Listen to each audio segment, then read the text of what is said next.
ذہین اور حساس. ذہین اور حساس لوگوں میں قبض اور بسط کی کیفیت، یہ مختلف سائیکلز ہیں جو آتی رہتی ہیں. کبھی طبیعت میں پشمردگی ہے، دل بجھا ہوا سا ہے، کچھ نا امیدی سی ہے، خود اپنے اوپر اعتماد کی کمی محسوس ہو رہی ہے، مجھ میں صلاحیت نہیں ہے، میں کچھ نہیں کر سکتا، اب تک جو کچھ کیا اس کا بھی ہے، امنگ بھی ہے، امید بھی ہے، روشن پہلو نظر آ رہے ہیں. قبض کی کیفیت میں تاریک پہلو نظر آتے ہیں، مایوسی کے پہلو نظر آتے ہیں، پیسیمزم کی کیفیت. اور یہ جو بسط کی کیفیت ہے اس میں روشن پہلو. دیکھو یہ بھی تو ہے نا، آخر یہ بھی تو ہوا ہے اور بھی ہو سکتا ہے، آخر اب تک میں نے یہ کام بھی تو کر لیا، آگے بھی مشکل آسان ہو سکتی ہے. یہ دو کیفیات ہیں قبض اور بسط کی، جن کو کہ صوفیاء کرام نے یہ اصطلاحات، یہ عنوان دیے، قبض اور بسط. جتنی انسان کے اندر حساسیت کی کیفیت زیادہ ہوگی، ذہانت زیادہ ہوگی، اتنا ہی یہ جو ویوز ہیں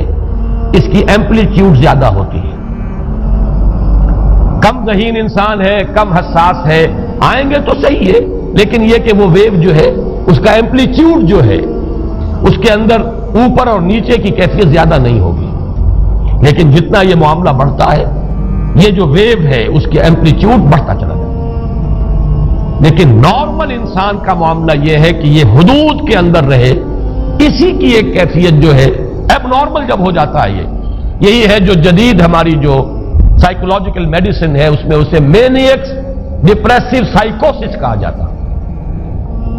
مایوسی ہوئی تو اتنی ہوئی کہ جیسے کمر ٹوٹ کر رہ گئی، اور اسی ڈپریشن میں ہوتی ہیں خودکشیاں، خودکشی کر جاتا ہے ڈپریشن. کچھ روشن پہلو نظر ہی نہیں آ رہا، کوئی امید کا پہلو نظر ہی نہیں آ رہا، کوئی صورت نظر نہیں آتی، کوئی امید بر نہیں آتی. کس طرف جاؤں، کدھر دیکھوں، کسے آواز دوں؟ اے ہجوم نامرادی، دل بہت گھبرائے ہے. اور جب آدمی محسوس کرتا I can't face these realities، he commits suicide. یہ اور جب کیفیت ہوتی ہے انشراح کی تو آدمی خوب بھاگ رہا ہے، دوڑ رہا ہے، امنگ ہے، محنت ہے، دوڑ رہا ہے، امیدیں ہیں، اب ہر چیز کا روشن پہلو نظر آ رہا ہے. عجیب ہے یہ. اصل میں مجھے کچھ تجربہ بھی ہوا ہے، ہمارے خاندان میں بھی یہ مرض موجود رہا. میرے والد مرحوم کافی طویل عرصے اس مینیک ڈپریسو سائیکوسس کے مریض رہے. کچھ ہوتا ہے یہ معاملہ. ویسے بھی شاید ہمارا خاندان جو ہے اس کیٹیگری میں آتا ہے جس میں ذہانت نسبتاً کچھ زیادہ ہے، حساسیت بھی نسبتاً کچھ زیادہ ہے. یہ دوسری بات ہے کہ کوئی شخص جو ہے یہ فلسفے کے طور پر اختیار کر لے کہ اپنے آپ کو ڈھیٹ بنا لینا ہے، یہ فلسفہ بھی بن سکتا ہے. لیکن یہ ہے کہ اگر آدمی چھوڑ دے اپنی طبیعت کو تو یہ دونوں کیفیات آتی ہیں. انہی کیفیات میں اگر یہ جو اپورڈ اینڈ ڈاؤنورڈ موومنٹ ہے یہ ایک حد سے نکل جائے تو یہ بیماری ہے مینیک سائیکوسس، مینیک ڈپریسو سائیکوسس. اس میں جب آدمی ہوتا ہے وہ اپر کیفیت میں تو اس کے اندر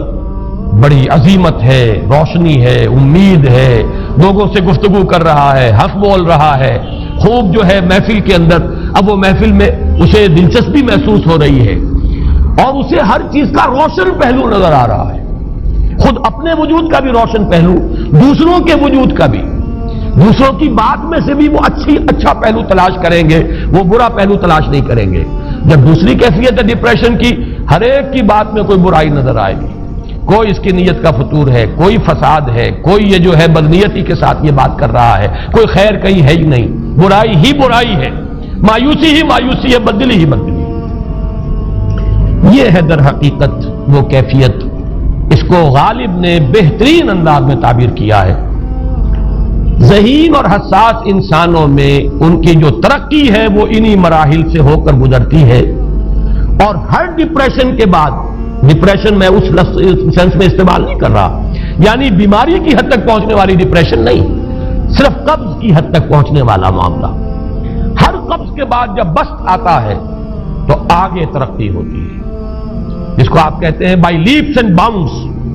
آدمی جو ہے چھلانگ لگاتا ہے، گویا کہ ایک درجہ جو پہلے تھا اس سے آگے درجہ انسان کا جو ہے اس سے بلند تر پوزیشن پر انسان پہنچتا ہے. ہر قبض کے بعد جو نیا بسط آتا ہے وہ ایک نئی کیفیت، نئی شان، نئی بلندی، نئی رفعت لے کر آتا ہے. اس کو غالب نے تعبیر کیا ہے بہت خوبصورت انداز ہے، رکتی ہے میری طبع تو ہوتی ہے رواں اور، یعنی شاعر بھی کبھی ایسا وقت آتا ہے شعر جو ہے اس پر نازل ہی نہیں ہو رہا، شعر نہیں کہہ پا رہا، طبیعت میں رکاوٹ سی ہے، بندش سی ہو گئی ہے، کوئی کلام موضوع ہو ہی نہیں رہا، لیکن پھر جب یہ کیفیت جو ہے بدلتی ہے اور جب پھر بست کی کیفیت آتی ہے، رکتی ہے میری طبع تو ہوتی ہے رواں اور، پھر اس کے اندر ایک جولانی نئی ایک کیفیت جو ہے انشراح کی، وہ ایک بالکل نئی کیفیت نئی شان کے ساتھ، یہ ہے وہ معاملہ جو ان آیات مبارکہ کے پس منظر میں ہے۔ اسی لیے اب میں آپ کو اس کا حوالہ دے رہا ہوں، تفسیر مظہری میں قاضی ثناء اللہ پانی پتی رحمت اللہ علیہ نے بہت عمدہ بات فرمائی ہے کہ حالت قبض اگر کسی شخص پر طاری ہو تو اس حال میں اکسیر کا درجہ رکھتی ہے یہ سورہ مبارکہ، اس لیے کہ یہ نازل ہوئی ہے محمد الرسول اللہ صلی اللہ علیہ وسلم پر اسی حالت قبض میں،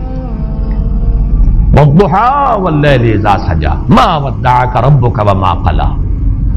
وَلَلْآخِرَةُ خَيْرٌ لَكَ مِنَ الْأُولَىٰ وَلَسَوْفَ يُعْطِيكَ رَبُّكَ فَتَرْضَىٰ أَلَمْ يَجِدْكَ يَتِيمًا فَآوَىٰ وَوَجَدَكَ ضَالًّا فَهَدَىٰ وَوَجَدَكَ عَائِلًا فَأَغْنَىٰ۔ یہ تمام آیات اب معلوم ہوگا کہ جیسے موتی پروئے ہوئے، ایک لفظ قبض، اب اس میں جو بھی واقعاتی اور جو میں نے آپ کو روایاتی جو بھی پس منظر بیان کیا وہ بھی فٹ بیٹھ رہا ہے، وہ خودکشی کا معاملہ بھی آ گیا اس میں فٹ بیٹھ رہا ہے کہ بخاری شریف میں روایت موجود ہے کہ حضور فرماتے ہیں کہ میری طبیعت پر اس درجے اضطراب تھا، اتنی کیفیت جو ہے میری تشویش کی تھی کہ میرے دل میں بار بار خیال آتا تھا کہ پہاڑ پر چڑھ کر اپنے آپ کو نیچے گرا دوں۔ یہ سارے معاملات اب آپ کو محسوس ہوگا جیسے تمام کڑیاں جو ہے وہ جڑ گئی، جیسے رات کو اب آپ اٹھ نہیں پا رہے، اضمحلال ہے، اعصابی جو ہے اعصاب اس درجے متاثر ہو چکے ہیں۔ صرف یہ ایک احساسات کی کیفیت نہیں ہے، آپ کی قوت فعلی جو ہے، قوت عملی، وہ بھی اس درجے متاثر ہو چکی ہے کہ کئی راتیں گزر گئی اور آپ رات کو نہیں اٹھ سکے، جس پر کہ ام جمیل کو یہ کہنے کا موقع مل گیا کہ معلوم ہوتا ہے محمد تمہارا شیطان تمہیں چھوڑ گیا۔ اب یہ جملہ اپنی جگہ پر اس کی کاٹ ہے یقیناً اس سے یضیق صدروں کا بما یقولون، لیکن وہ کیفیت جس کی وجہ سے یہ جملہ آیا ہے اس پر نگاہ دوڑائیے، اس پر نگاہ کو مرکوز کریں گے تو معلوم ہوگا ایک لفظ قبض، یہ قبض کی ایک کیفیت تھی، اس قبضی کی کیفیت کا ایک مظہر یہ ہے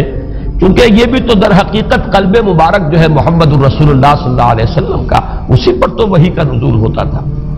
یہ بھی وہی داخلی احساسات و کیفیات کا معاملہ ہے، یہی بھی در حقیقت یہ واردات قلبیہ ہی کا سارا معاملہ ہے، اس کو آپ خارج سے تعبیر نہیں کر سکتے، نہ ابھی کوئی ایسے مصائب تھے، نہ ایسی کوئی مشکلات تھیں، نہ ابھی کوئی رد و قضا ایسی شروع ہوئی، نہ ابھی کوئی بحث و نزاع کا معاملہ ایسا ہوا، نہ کوئی ابھی کوئی فزیکل پرسیکیوشن شروع ہوئی، یہ سب داخلی ہی کیفیات ہیں، اور ان داخلی کیفیات کے حوالے سے ان سورہ مبارکہ کو اگر صحیح سمجھا ہے تو صوفیہ نے سمجھا۔ وہ جو اقبال کا شعر ہے کہ کچھ جو سمجھا میرے شکوے کو تو رضواں سمجھا، مجھ کو جنت سے نکالا ہوا انسان سمجھا، اور کون سمجھے گا؟ وہ تو سمجھے گا کہ دکھے ہوئے وہ دل کی صدا ہے، وہ کیا ہے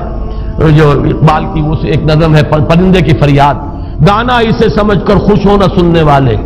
یہ تو در حقیقت ایک دکھے ہوئے دل کی صدا فریاد، یہ صدا ہے۔ تو یہ کیفیت جو ہے رضوان سمجھ سکا ہے جو کہ داروغہ جنت ہے،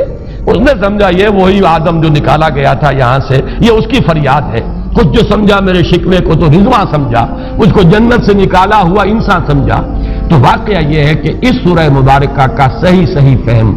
اگر حاصل ہوا ہے، وہ امام راضی کو حاصل ہو ہی نہیں سکتا، وہ عقل اور منطق کی گتھیاں سلجھانے والے آدمی ہیں، اپنی جگہ ان کی کنٹریبیوشن بہت، یہ لغت اور ادب کا کوئی خاص مسئلہ اس میں ہے ہی نہیں کہ زمخشری اس میں کوئی جولانی دکھائیں اپنی، اس میں کوئی ایسا اشکال ہے ہی نہیں، نحوی اشکال ہی نہیں، لیکن یہ واردات قلبیہ کا معاملہ ہے، احساسات باطنی کا معاملہ ہے، یہ نفسیات انسانی کا معاملہ ہے، اور اس کو وہی سمجھ سکتے ہیں کہ جو ماہرین علم نفس ہیں، اور وہ ہیں صوفیاء کرام ہمارے ہاں، جن کا وہ ذوق ہے، باطنی کیفیات و احساسات جن کا موضوع ہے کہ یہ در حقیقت حالت